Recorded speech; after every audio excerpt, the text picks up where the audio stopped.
আজকে আমরা এসেছি সাবকালী দক্ষিণ পাড়া আব্দুল মালেক সাহেবের বাড়িতে। আমরা ওনাকে রমজানের ইফতার সামগ্রী দিয়ে গিয়েছিলাম এবং এখন এসেছি আমরা ঈদ উল ফিতরের কিছু হাদিয়া দেওয়ার জন্য, ঈদ সামগ্রী। তো ওনার সাথে আমরা কথা বললাম, উনি অনেকটা অসুস্থ এবং কি আপনারা জানেন ইতিমধ্যে একটা ভিডিও ওনার জন্য আপলোড করেছি। উনি অনেক অসুস্থ, কিছু করতে পারেন। আসলে আপনার সমস্যাগুলো যে আরেকবার তুলে ধরতেন, আপনার কি কি সমস্যা, বর্তমানে কিভাবে খাচ্ছেন যাচ্ছেন, আপনার সবকিছু।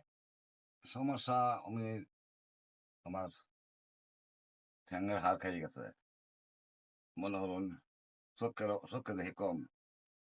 এরপরে আমার খুব অসুস্থ আছে। আপনার চোখে বলে সাইনি পড়ে গেছে? হাসানি হয়ে গেছে। এই হালে আসছি, অনেক দুই ফুট আছে, তার সব সামনে তারা পাগলে তারা চলে না। খুব বিপদ আপদে এই কষ্ট করতেছি।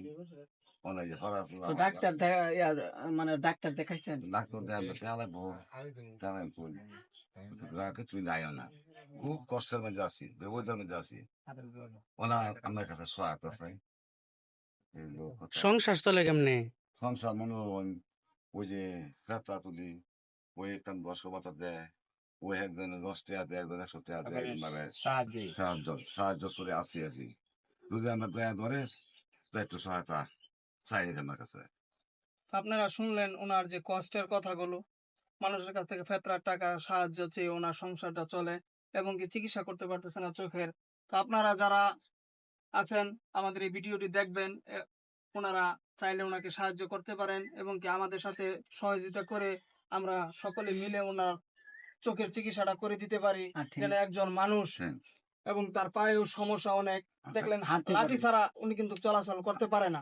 এগুলো ছোটখাটো রাস্তায় কিন্তু রাতের আধারে কিন্তু উনি চলাফেরা করতে পারে না, মসজিদে ঠিক মতন যেতে পারে না। এই রাস্তাটা অনেক ব্যাকওয়ার্ড রাস্তা, অনেক উঁচু জায়গা, ওনার জন্য অনেক কষ্টসাধ্য হয়ে যায়। তা আমরা চেষ্টা করব ওনার জন্য সার্বিক সহায়তা করার জন্য। তো আপনারা আমাদের এই পেজটিকে ফলো করবেন এবং কি লাইক কমেন্ট করে শেয়ার করে সকলকে জানিয়ে দেওয়ার চেষ্টা করবেন। তো আমরা ওনাকে ঈদ সামগ্রী দিচ্ছি।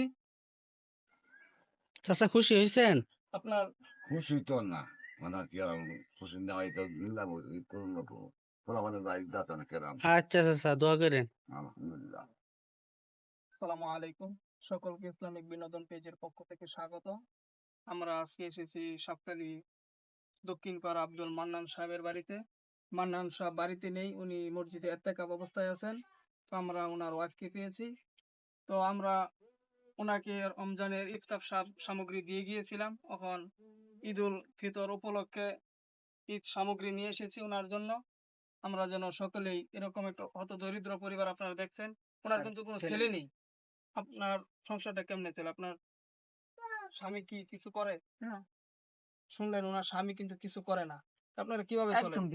এই মনে হয় নিজে মাঝে একটা মানুষের কাছ থেকে আপনারা শুনলেন ওনারা কিন্তু মানুষের কাছ থেকে ধার চেয়ে এরকম মানুষের দিলে খেতে পারে, না হলে খেতে পারে না, এরকম একটা অবস্থায় তারা আছে।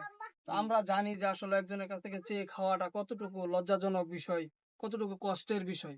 তো এরকম একটা পরিস্থিতি এই ফ্যামিলিটা আছে। তো আপনারাও চেষ্টা করবেন এরকম ফ্যামিলির পাশে দাঁড়ানোর, আমাদের জন্য দোয়া করবেন আমরা যেন এরকম ফ্যামিলির পাশে দাঁড়াতে পারি। এবং কি আমাদের সাথে আরো অনেকেই এই আজকের এই সামগ্রীর মাঝে অনেকেই সহায়তা করেছেন। প্রবাসী ভাই আছে এবং কি অনেক ব্যবসায়ী আছে। সকলের অনুদানে আমরা অনুদান করেছি, সকলে মিলে আপনার কাছে এই সামগ্রীটা নিয়ে এসেছি। আমাদের সকলের জন্য দোয়া করবেন, বুঝতে পারছেন? আমরা চেষ্টা করব সবসময় আপনাদের পাশে থাকার। যে কোনো আপদ বিপদ হলে আমাদের যে কাউকে জানাবেন, আমরা ইনশাল্লাহ আপনাদের পাশে থাকার চেষ্টা করবো আমাদের সামর্থ্য অনুযায়ী। হ্যাঁ,